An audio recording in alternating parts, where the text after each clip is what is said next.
Hello everyone, good morning. मैं अमित बालाजिया स्वागत करता हूं आपके अपने चैनल पर। जैसा कि आपको पता है कि हम मिनी मॉक और वीकली मॉक टेस्ट हैं वो सोल्व करवाते हैं मैथ का, ठीक है।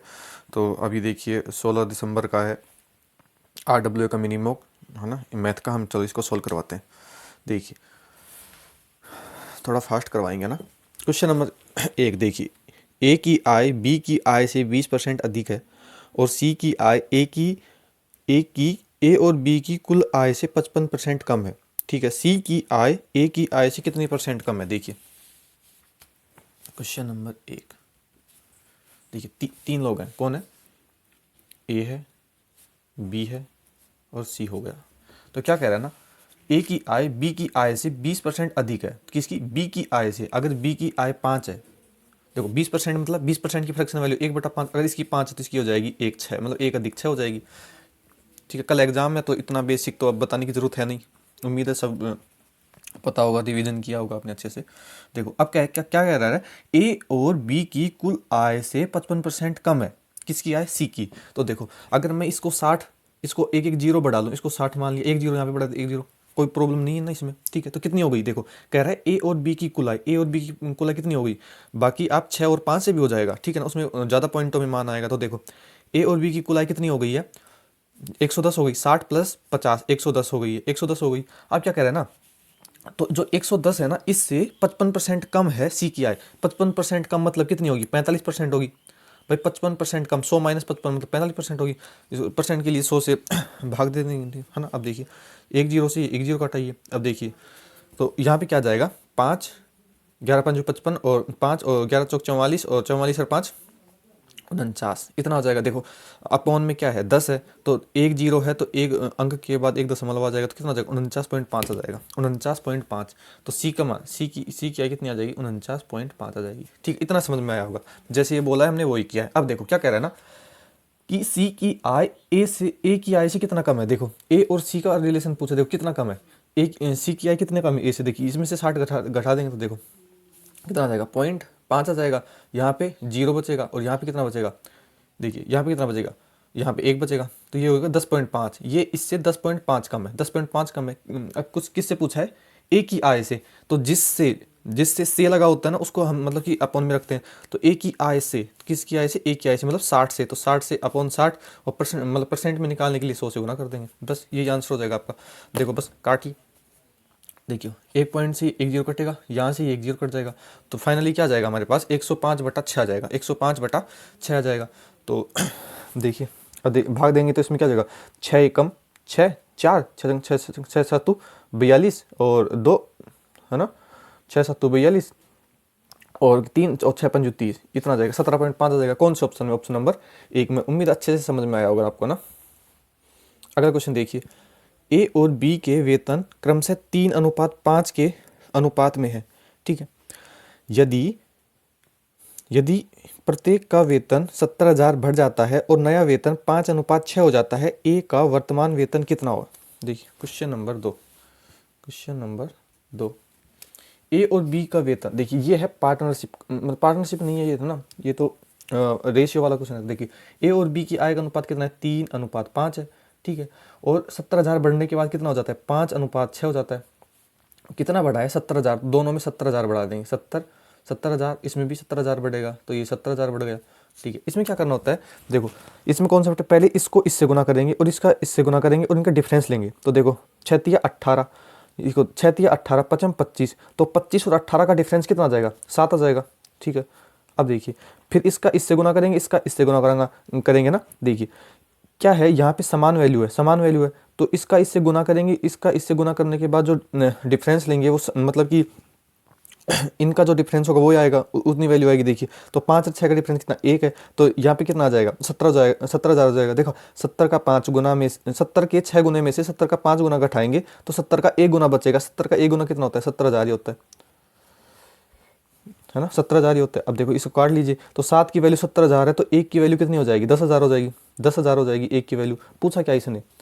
पूछा है ए का वर्तमान वेतन। ए का ये वर्तमान वेतन कितना है? 3 था, तो इसको 3 से गुना कर देंगे। 3 की वैल्यू पूछिए तो कितना हो जाएगा? 30,000 हो जाएगा, 30,000 हो जाएगा। कौन से ऑप्शन में? ऑप्शन नंबर देखो एक जीरो ज़्यादा लगा दिया हमने ना, ऑप्शन नंबर 3 में। उम्मीद है समझ में आया होगा ये भी। अगला क्वेश्चन देखो, देखिए कह रहा है कि जो 10 संख्याओं का औसत 72.2 है, पहली 6 संख्याओं का औसत 88.5 तथा अंतिम 5 संख्याओं का औसत 64.4 है।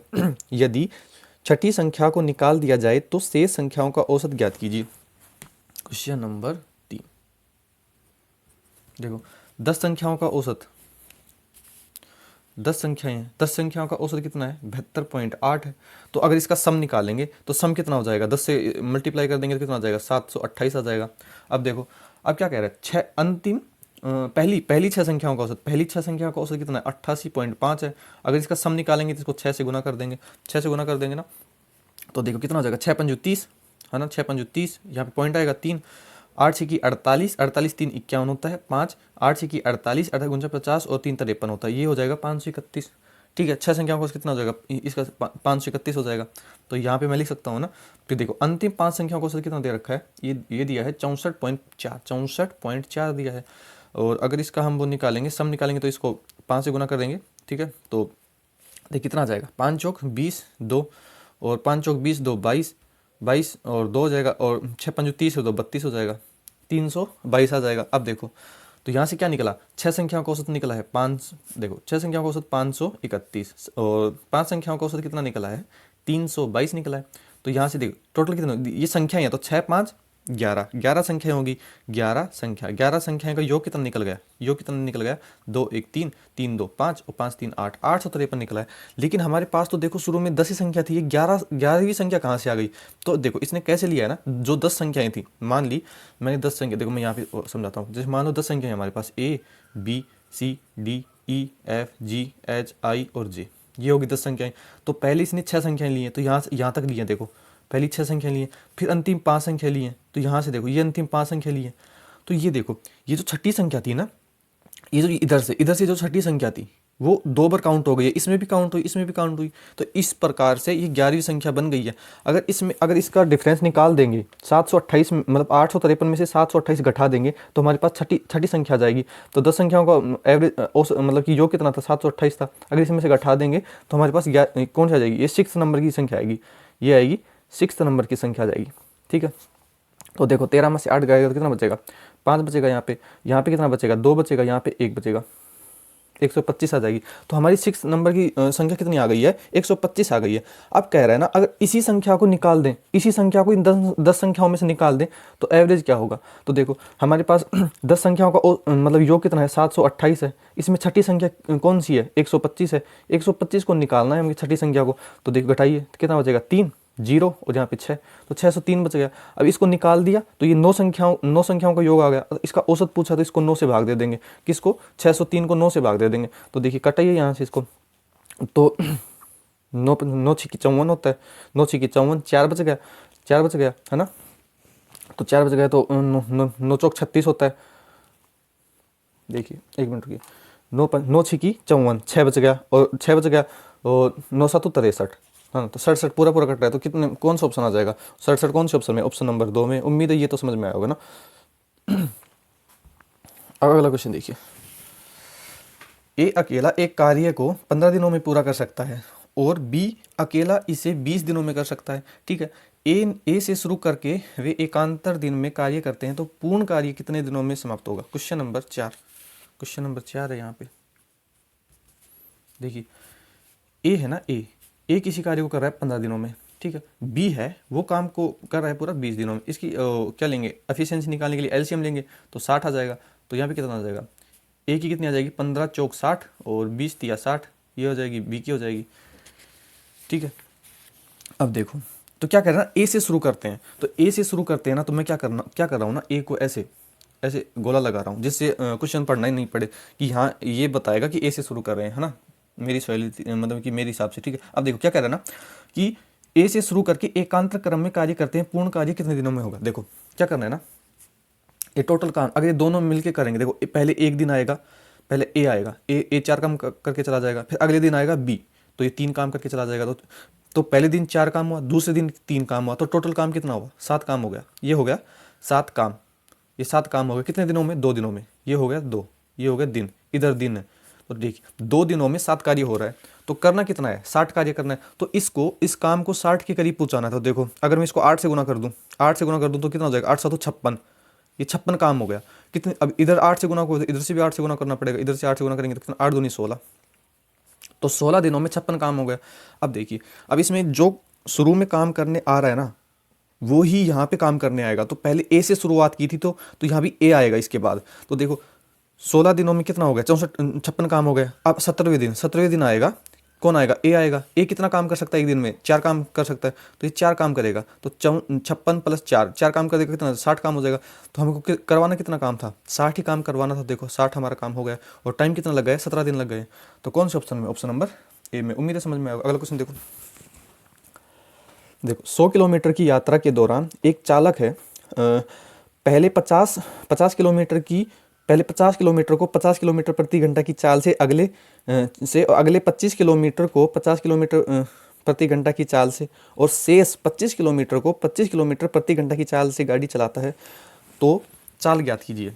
देखिए क्वेश्चन नंबर 5।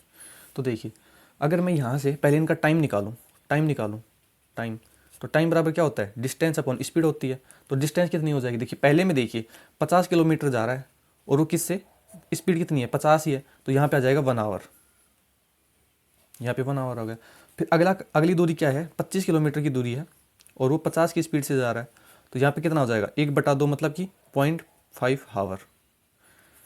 देखिए 0.5 आवर हो जाएगा। अब देखिए फिर शेष दूरी बची है 25, और वो 25 के ही स्पीड से जा रहा है। तो यहाँ पे कितना हो जाएगा, यहाँ पे भी 1 आवर हो जाएगा। ठीक है, अगर मैं इसको जोड़ूं तो देखो 1 1 2 और 0.5 मतलब कि ये हो गए 2.5 घंटे, ये हो गए 2.5 घंटे, 2.5 आवर्स ये हो गए। अब देखिए पूछा क्या है, एवरेज स्पीड। एवरेज स्पीड का फॉर्मूला आपको याद रखना है, क्या होता है, total distance upon total time. ये एवरेज स्पीड का फॉर्मूला होता है ना, ये याद रखना। अब देखो बस इसमें मान रखना, देखो एवरेज स्पीड कैसे निकलेगी, टोटल डिस्टेंस कितनी दे रखी है, 100 किलोमीटर की यात्रा, मतलब टोटल डिस्टेंस हो गई 100 किलोमीटर, और टोटल टाइम हमने यहाँ पे निकाला, देखो यहाँ पे निकाला कितना है, 2.5 घंटा है। तो 2.5 घंटा से भाग दे देंगे, ये पॉइंट हटाएंगे, ऊपर कितना चला जाएगा, 0 चला जाएगा। तो देखो 25 चौक 100, और 4 को 10 से गुना करेंगे तो कितना आ जाएगा, 40 किलोमीटर प्रति घंटा आ जाएगा। ये हमारी एवरेज स्पीड आ जाएगी। तो कौन से ऑप्शन में, ऑप्शन नंबर ए में। उम्मीद है समझ में आया होगा। अगला क्वेश्चन देखिए, 24 मीटर लंबे और 16 मीटर चौड़े एक आयताकार लॉन के चारों ओर 2 मीटर चौड़ा पदपथ बना हुआ है। ठीक है, तो पथ का क्षेत्रफल ज्ञात कीजिए। क्वेश्चन नंबर 6 मेंसुरेशन का क्वेश्चन है ना। तो आयत का क्षेत्रफल का पता होगा, ये तो बहुत ईजी है, लंबाई इंटू चौड़ाई, बस इतना ही फॉर्मूला इसका। तो देखो क्या कह रहा है, एक आयताकार लॉन है, देखो हमने बना दिया एक आयताकार लॉन, अच्छे से समझना ना, ये मेंसुरेशन क्वेश्चन बहुत अच्छे से समझाएंगे आपको। देखो आयताकार लोन बना दिया, तो इसकी कह रहा है लंबाई 24 है, इसकी ये है 24 मीटर लंबा है, 24 मीटर लंबा है, और इसकी चौड़ाई कितनी है, ये मतलब कि ये है 24 मीटर, इसकी चौड़ाई कितनी है, मतलब कितने 16 मीटर है, ये 16 मीटर हो गई। अब क्या कह रहा है ना, इसके चारों ओर 2 मीटर का एक चौड़ा पथ बना हुआ है। तो ये जो लोन होगा इसके चारों ओर 2 मीटर का एक पथ बनाइए, मतलब एक रास्ता बनाना है 2 मीटर का, 2 मीटर चौड़ा। तो देखिए हमने ये 2 मीटर चौड़ा है ना, ये रास्ता बना दिया। ये क्या है, ये रास्ता है, ये मतलब ये रास्ता है इधर पथ है ना, इतना समझ जाओगे आप। देखो अब ये कितना है, 2 मीटर चौड़ा है। तो देखो यहाँ पे क्या है 2 मीटर, ये डिस्टेंस भी 2 मीटर की होगी, और ये जो है ना इधर भी 2 मीटर की डिस्टेंस होगी। देखिए इधर भी ये 2 मीटर चौड़ा है, और इधर भी ये 2 मीटर चौड़ा है। इतना समझ में आ रहा होगा। देखो यहाँ पे ये यहाँ से लेके यहाँ कितनी है, 24 है, 24 मीटर की डिस्टेंस है। तो इधर 2 और बढ़ गई और इधर 2 और बढ़ गई। देखो 24 यहाँ से, देखो 24 यहाँ से 2 26, और इधर 2 जाएंगे तो 28।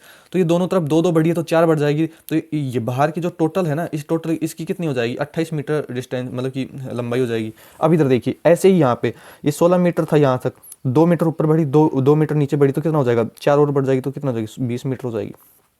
अब देखो बस अब क्या करना है, बस इतना ही समझना था आपको।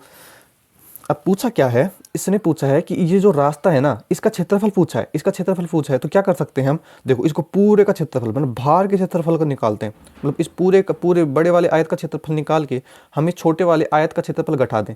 मतलब मतलब इसका क्षेत्रफल निकाला और इसका निकाला, और इसको अगर हम घटा देंगे तो ये क्या रास्ते का ही तो बचेगा। तो देखिए, तो हमको क्या करना है, देखिए तो लोन का क्षेत्र मतलब कि ये है पदपथ का क्षेत्रफल है ना, ये निकालना है, इसका क्षेत्रफल निकालना है। तो देखिए क्या करेंगे, भार वाले का क्षेत्रफल कितना होगा, देखो इसका क्षेत्रफल होता है एरिया, लंबाई गुना चौड़ाई होता है। देखिए और इसको बड़े से लिख लेता हूँ, L into B minus L into B.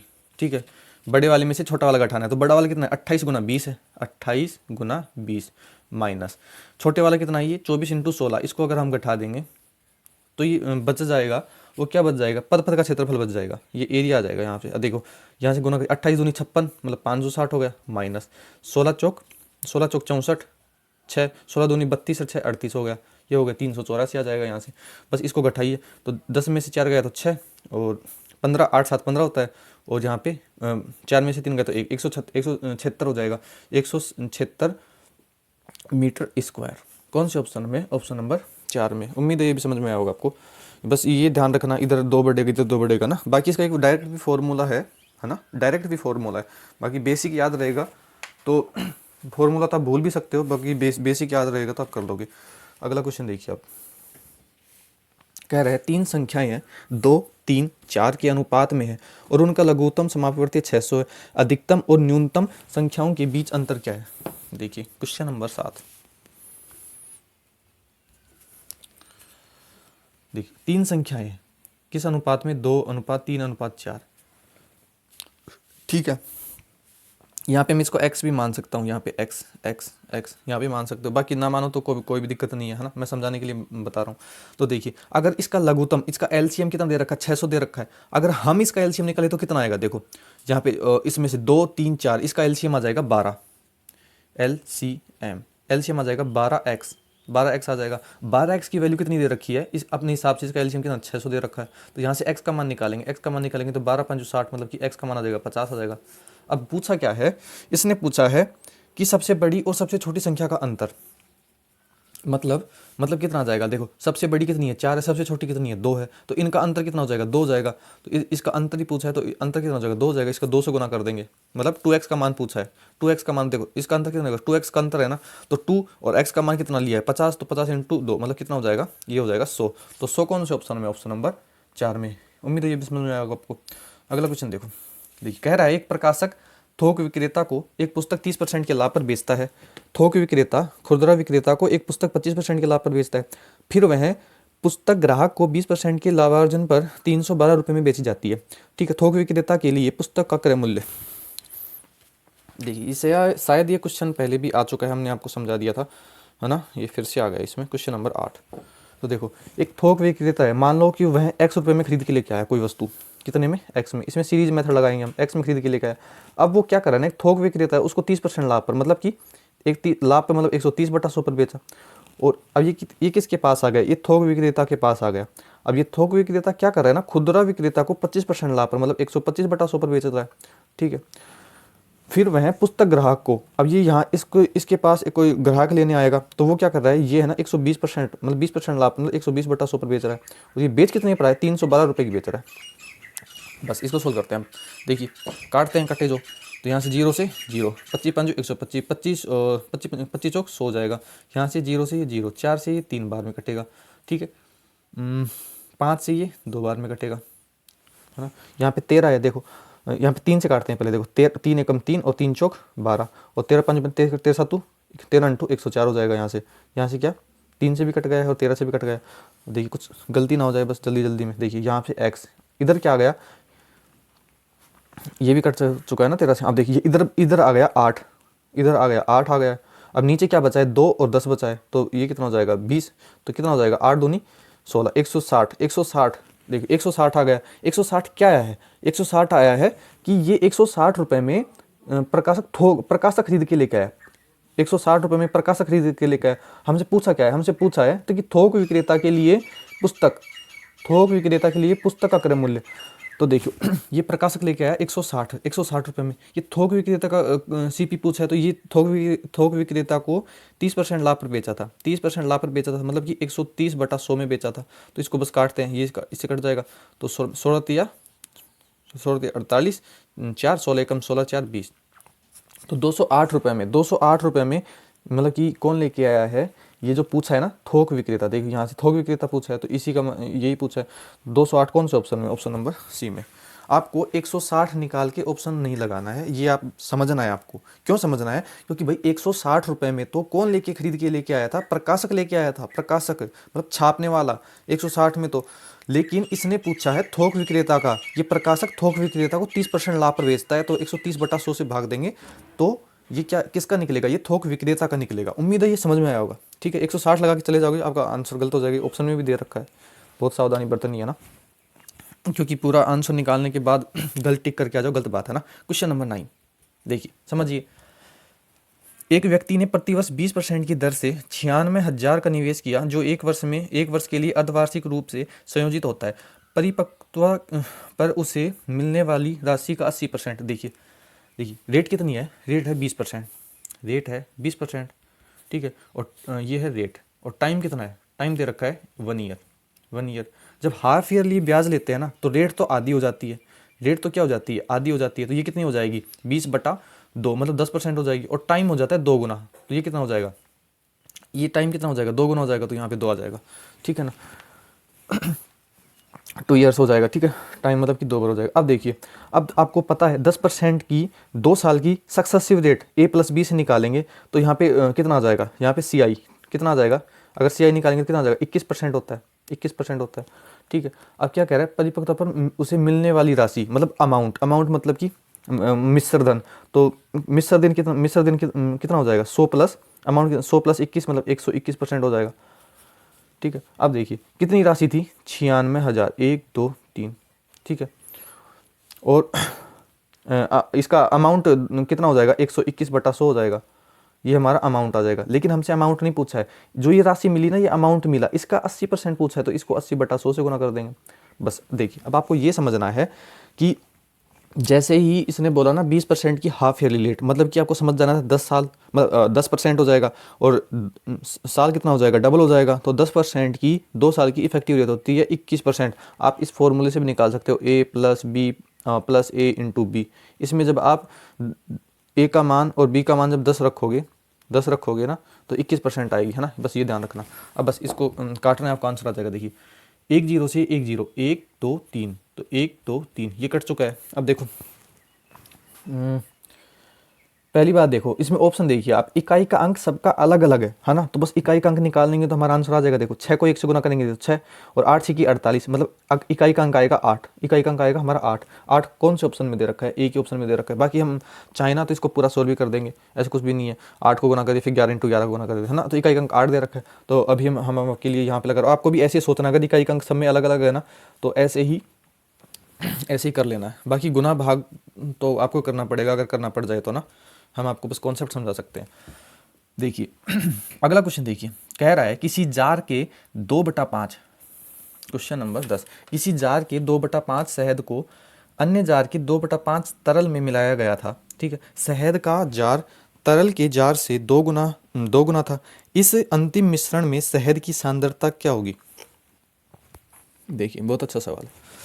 देखो क्या है ना, एक जार है, मतलब 2 जार हैं, ठीक है ना। देखिए 2 जार हैं, देखिए हम बनाते हैं, 2 जार हैं, मान लिया 2 जार का मतलब है बर्तन। ठीक है, 2 बर्तन है, ऐसे मान लो आप 2 बर्तन है, तो एक बर्तन में तो है शहद। देखिए एक बर्तन है, इसमें है शहद, और इसमें है तरल, इसमें तरल भरा हुआ है। देखिए है ना। अब क्या कह रहा है कि शहद का जार तरल के जार से 2 गुना है। अगर इसका अगर मान लो ये 1 लीटर का है, इसका 2 गुना ये है 2 लीटर का। ठीक है, कह रहा है तरल के जार से 2 गुना शहद है, तो ये अगर 1 लीटर का है तो ये 2 लीटर का हो गया। अब क्या कह रहा है, देखिए अब शुरू वाली लाइन पढ़िए, किसी जार के मतलब शहद को 2/5 और अन्य जार के तरल को 2/5 में मिलाया जाता है। मतलब कि जो शहद है इसमें 2 मतलब कि 2 लीटर है, इसका 2/5, इसका 2/5 लेता है, और तरल का भी 2/5 लेता है, और इसमें इसको मिला दिया। चलो देखिए अब यहाँ से अगर हम इसका रेशियो ले रहे हैं, तो देखिए 2/5 से 2/5 कट जाएगा, तो हमारे पास कितना आ जाएगा, 2:1 ही आएगा। ठीक है, अब देखिए तो क्या हुआ, अंतिम मतलब अंतिम मिश्रण, ये हो गया अंतिम मिश्रण, ये हो गया अंतिम मिश्रण हो गया। मिश्रण कैसे हो जाएगा, देखिए इसमें ना 2 लीटर तो क्या है, शहद है, और 1 लीटर क्या है, मतलब कि तरल है। तो अगर अगर मैं इसका मिश्रण कितना हो गया, टोटल मिश्रण कितना हो गया, टोटल मिश्रण हो गया 3 मिश्रण हो गया। इसमें पूछा क्या है, शहद की सांद्रता, मतलब 3 लीटर में 2 लीटर क्या है, 2 लीटर क्या है, शहद है। तो ये सांद्रता होगी शहद की मिश्रण में। तो 2:3 कौन से ऑप्शन में, ऑप्शन नंबर 1 में। उम्मीद है समझ में आएगा। देखिए सबमिट हो चुका है ना, सबमिट हो चुका है हमारा। चलो जो क्वेश्चन बचे हुए हैं वो हम अभी आपके सामने कर देंगे। देखिए हमने 10 क्वेश्चन किए हैं, 10 के 10 क्वेश्चन ठीक है ना, क्योंकि इसमें टाइम कम मिलता है। तो हमारा काम है मतलब कि ऐसा होता है कि समझाना आपको फर्स्ट प्रायोरिटी पे होगा। अब देखिए अगला क्वेश्चन देखिए, ये समझ में आ गया ना आपको ना, कुछ भी नहीं था इसमें, बस इसमें 2/5 भाग इसका लेना है, 2/5 इसका भाग लेना है, तो 2:1 आएगा। अब देखो ये हमारे इतना मतलब कि कोई 3 लीटर का मिश्रण है, जिसमें 2 लीटर तो शहद है, 1 लीटर तरल है। तो इसमें शहद का पूछा है, तो 3 लीटर में 2 लीटर क्या है, शहद है। तो यही इसकी सांद्रता है शहद की। अगला क्वेश्चन देखिए, क्वेश्चन नंबर 11। देखिए शंकु के आधार की त्रिज्या 8 सेंटीमीटर और ऊर्ध्वाधर ऊंचाई है जो 15 सेंटीमीटर है, इसका संपूर्ण पृष्ठीय क्षेत्रफल निकटतम क्या होगा। देखिए शंकु, देखिए शंकु होता है ऐसा,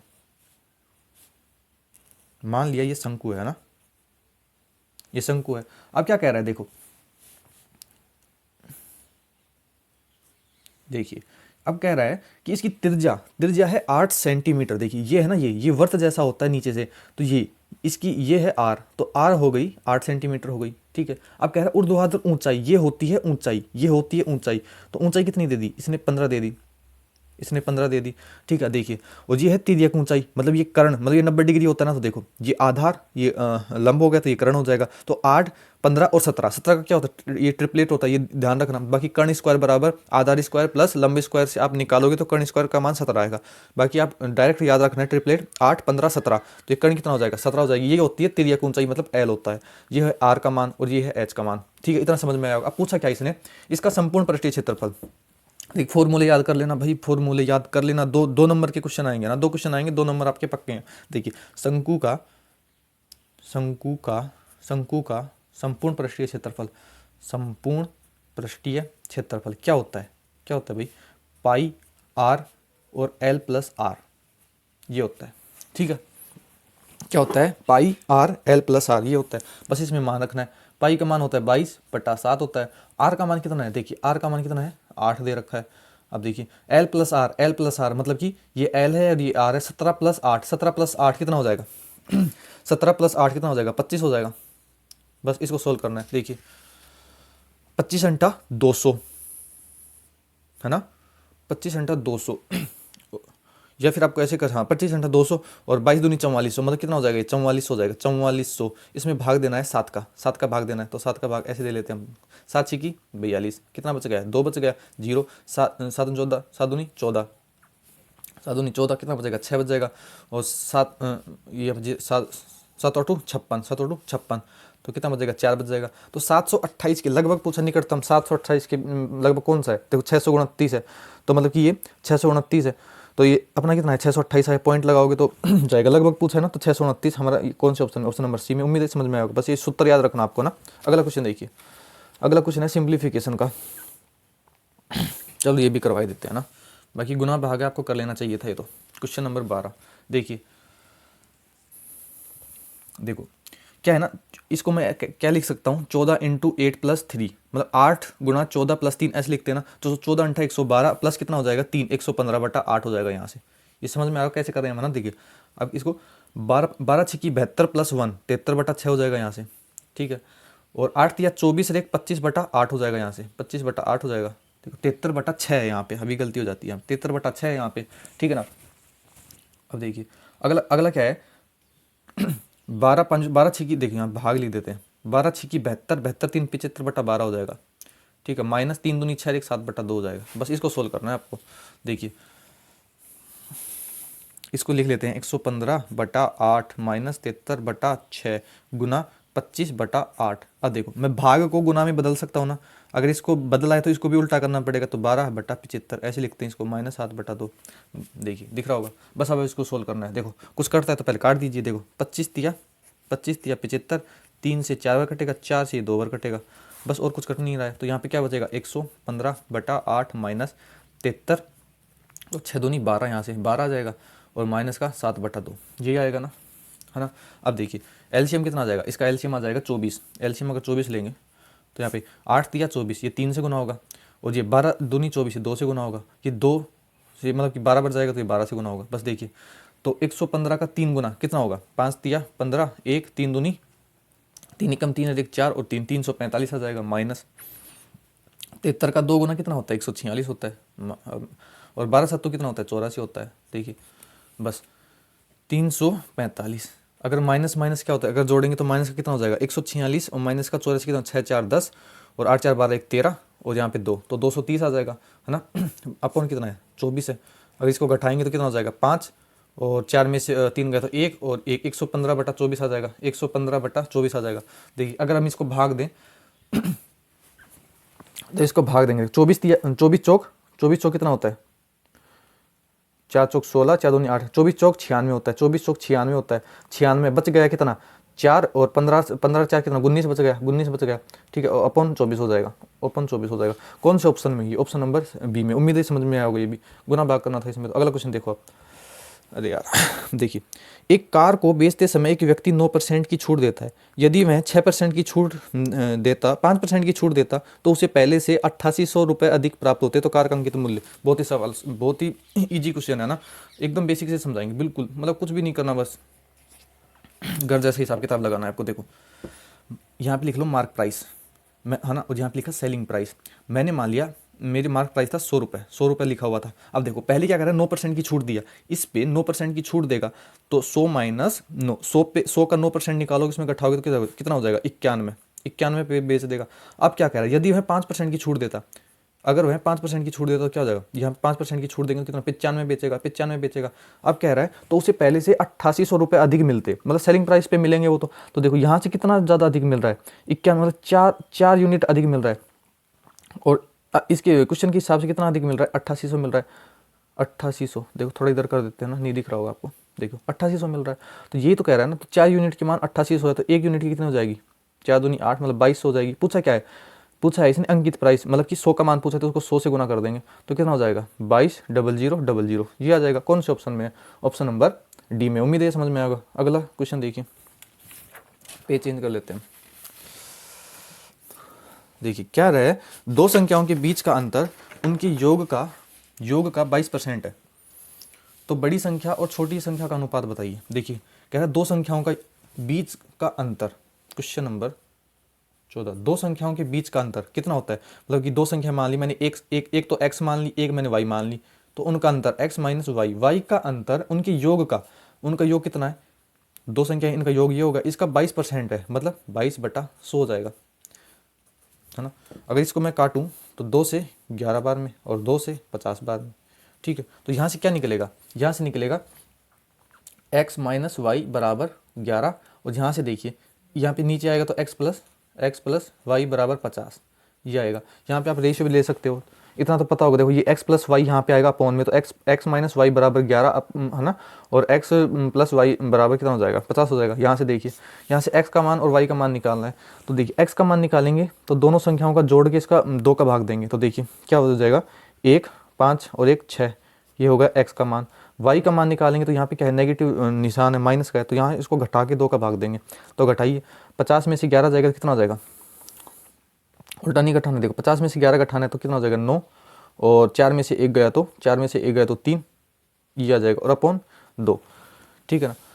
अब पूछा क्या है, बड़ी संख्या का छोटी संख्या का अनुपात। देखो बड़ी संख्या अनुपात पूछा है ना, तो बड़ी संख्या ये है, अनुपात छोटी संख्या ये है, इसका रेशियो पूछा है। तो देखो यहाँ से ये कट चुका है 2 से 2, तो 61:39 में कोई कुछ कॉमन है नहीं, तो ये आ जाएगा 61:39। कौन से ऑप्शन में, ऑप्शन नंबर डी में। उम्मीद है समझ में आया होगा। अगला क्वेश्चन देखिए, अगला और अंतिम सवाल। समान वार्षिक ब्याज दर पर कोई धनराशि 3 वर्षों में 9,036 और 7 वर्षों में 11,484 हो जाती है, तो उसी धनराशि का उसी ब्याज दर पर 3/3 वर्षों का साधारण ब्याज। देखिए क्वेश्चन नंबर 15 ना, आपको बिल्कुल बेसिक से बताते हैं पूरा ना। देखिए 7 वर्षों का कोई राशि है जो 7 वर्षों में कितनी हो जाती है 11,484 हो जाती है, ये अमाउंट है। और क्या कह रहा है 3 वर्षों में कितनी हो जाती है, 3 वर्षों में हो जाती है वो 9,036 हो जाती है। अगर मैं यहाँ से घटाऊँ इसको, यहाँ से मैं घटाऊँ तो देखो 7 में से 3 जाएगा तो कितना, 4 साल, 4 ईयर्स बचेगा। ये है ईयर्स, ये है ईयर्स और ये है अमाउंट, ठीक है। तो यहाँ से कितना घटेगा, 4 बचेगा। तो 4 साल का ब्याज अगर यहाँ से देखें तो कितना मिला होगा इस पर, देखिए 4 में से 6 गया जाएगा नहीं है ना, जो 14, 8 बचेगा यहाँ से। तो यहाँ पे कितना बचेगा, 7 में से 3 गया तो 4, 4 और यहाँ पे 2, ठीक है। ये बचेगा, देखिए 4 साल का ब्याज कितना आ गया है, 2448 आ गया। अगर मैं 1 साल का निकालूँ तो यहाँ से निकल जाएगा ना, एक साल का कितना हो जाएगा, 4 अंटू 4, देखिए यहाँ से निकालेंगे। देखिए 4 पंजू 20, 4 छिकी 24, 4 एकम 4, 4 दूनी 8। 1 साल का कितना आ जाएगा, 612 ब्याज आ जाएगा। अगर 1 साल का 612 रुपये ब्याज आया है तो यहाँ से देखिए, यहाँ पे देखिए 3 साल का, अगर मैं यहाँ से 3 साल का निकालूँ, 3 से गुना कर देंगे, 3 दूनी 6, 3 और 6 3 18। तो देखिए ये कितना आ गया, ये 3 साल का आ गया, 3 ईयर्स का कितना आ गया, ब्याज आ गया। यहाँ पे 3 साल का अमाउंट ये है और 3 साल का ब्याज है ना। तो अमाउंट में से अगर हम ऐसा ही निकाल देते हैं तो क्या आता है, प्रिंसिपल तो आता है, ठीक है ना। तो यहाँ पे देखिए अमाउंट कितना है, अमाउंट है 9,036 है। इसमें से अगर 1836 में निकाल दूंगा तो ये क्या आ जाएगा, प्रिंसिपल आ जाएगा। देखिए 0 0 और 10 में से ये गया तो कितना आ जाएगा, 8 गया तो 2 और यहाँ पे 8 8 में से गया तो यहाँ पे 7200 आ जाएगा। 7200 क्या आ गया, 7200 हमारा प्रिंसिपल आ गया। बस अब पूछा क्या है, कह रहा है इस राशि पर, मतलब 7200 की रुपये पर 3 सही 1/3 वर्षों में, मतलब ब्याज दर, मतलब उसी ब्याज दर पर। पहले तो देखिए यहाँ पे रेट निकालेंगे। रेट क्या होता है, रेट होता है 100 इंटू SI। देखिए 1 साल का ले लें, 1 साल का SI कितना आया था, 612 आया था, ठीक है। और कितने रुपए पर, 7200 रुपये पर। अगर ये देखिए ये क्वेश्चन ये थोड़ा लॉन्ग है ना। इस पे अगर आपने पहले 4-5 क्वेश्चन किए होंगे ना तो आपको समझ में आ रहा। अगर पहली बार समझोगे ना तो ये आपको समझ में नहीं आएगा, आप बोलोगे कि भैया यार क्या समझाते हो ये, है ना। अब ऐसा लगेगा कि यार ये बकवास मेथड है या फिर समझ में नहीं आ रहा है, या आप छोड़ के भाग जाओगे, है ना। अगर पहले किया हो तो समझ में आएगा। देखो यहाँ से रेट निकाल रहे हैं तो 2 जीरो से 2 जीरो काट देंगे। यहाँ से देखिए 9 से कटेगा, 9 9 9 7 63, 9 इंटू 72, 9 इंटू 72 होता है। यहाँ से 9 से काटिए, 9 छिकी 54 हो गया है और 9 इंटू 72 हो जाएगा। यहाँ से देखिए 2 से काटेंगे तो कितना हो जाएगा, 2 से काटेंगे 4 से कटेगा, कि 2 से काट लीजिए, 2 चौक 8 होता है और 2 से काटेंगे तो 2 तिया 6 और 2 चौक 8 और 2 से काटेंगे तो यहाँ पे 17/2 मतलब कि 8.5। आर का मान कितना आ जाएगा, 8.5% आ जाएगा। बस अब हो चुका है ये। अब देखिए अगर मैं 8.5% की दर से 3 सही 3 3 और 1 10 10/3 इतने सालों का अगर ब्याज निकालो तो कितना निकलेगा, यहाँ पे निकलेगा। देखो 0 से ये 0 कट जाएगा, ये कटेगा 8 4 8 5 13 होता है, देखिए, है ना। इतना होता है ये। तो ये कितना आ जाएगा, ऐसा ही आ जाएगा 8.5/3। बाकी आप ऐसे भी निकाल सकते हो। SI बराबर क्या होता है, PRT/100 ये होता है। तो P का मान यहाँ से हमारे पास प्रिंसिपल कितना आया था, 7200 आया था, 7200। R का मान हमने निकाल दिया था कितना, ये 8.5 आया था। और टाइम कितना है, 3 3 और 1 10 10/3। इसको स्किप कर देना ना, ऐसे भी आ जाएगा, हम इस फॉर्मूले में रख दिए डायरेक्ट, ठीक है। अपॉन 100 होता है। तो 1 पॉइंट उठाएंगे मतलब कि यहाँ पे 10 1 जीरो और आ जाएगा यहाँ से। अब देखिए बस काटना है और कुछ भी नहीं करना। देखो 1 2 3, तो 1 2 3 3 जीरो से 3 जीरो कट चुकी हैं। 3 से इसको काटेंगे तो 3 दूनी 6 3 चौक 12, तो क्या आ जाएगा 85 × 24 ये आ जाएगा। देखिए बस इसको गुना करना है। देखो 5 चौक 20 2, 8 चौक 32 32 से 10 42 42 और 2 44, 4 8 दूनी 16 4 20, तो 2040 कौन से ऑप्शन में, ऑप्शन नंबर डी में। उम्मीद है हम आपको ये क्वेश्चन समझ में आए होंगे सारे के सारे जो भी हमने करवाए। ये जो क्वेश्चन था ये बहुत मतलब कि लेंथी हो गया है। देखो हमने ऐसे ही किया इसको, है ना, बेसिक से। इसमें क्या होता है ना, कभी कभी प्रिंसिपल पूछ लेगा तो आपको यहाँ तक करना है, ठीक है। कभी रेट पूछ लेगा आपसे, रेट निकाल दिए। कभी यहीं तक होता है, इसने आगे जानबूझ के बढ़ाया है और आगे, तो हमने यहाँ तक निकाल दिया, है ना। इसमें 3 क्वेश्चन है। ये एक क्वेश्चन आपको इतना लंबा लग रहा है ना, इसमें एक में ही 3 क्वेश्चन है, ठीक है। एक में ही 3 क्वेश्चन है, तो ऐसे मत समझना ये बहुत लंबा है। कभी अलग अलग पूछ लेता है, ये ध्यान रखना। ये बहुत सारे क्वेश्चन है इस पर, प्रीवियस ईयर में भी, है ना। तो आशा करते हैं आपको सब समझ में आया होगा। और इससे पहले कि आपको देखने हैं मॉक का सॉल्यूशन, वो चैनल पे है, प्लेलिस्ट बनी हुई है। और SSC GD वालों के लिए हम शायद 1 जनवरी से बहुत ही अच्छा शानदार एक अनाउंसमेंट करेंगे, जिसमें एकदम आपकी शानदार तैयारी करवाएंगे उसमें, है ना। 40 में से 40 लाने की पूरी कोशिश रहेगी, क्योंकि हमारे खुद के भी 40 में से 40 थे, तो आपके भी ज़रूर आएंगे। जैसे हमने पढ़ाई की, हम सब कुछ एक चीज़ बताएंगे, कैसे पढ़ना है, क्या करना है, क्या नहीं करना है। और SSC GD तक एंड तक आपके साथ जुड़े रहेंगे ना। तो अभी कल से तो एग्ज़ाम दिल्ली पुलिस के हैं, तो ये हो जाने दीजिए, उसके बाद फ्री होके फिर आपको गाइड करेंगे, ठीक है। तब तक के लिए अच्छे से पढ़िए, रिवीजन कीजिए, है ना, और मॉक लगाइए, और जो क्वेश्चन नहीं आ रहा है उसको समझिए, ठीक है। फिर मिलेंगे अगली वीडियो में, तब तक के लिए धन्यवाद।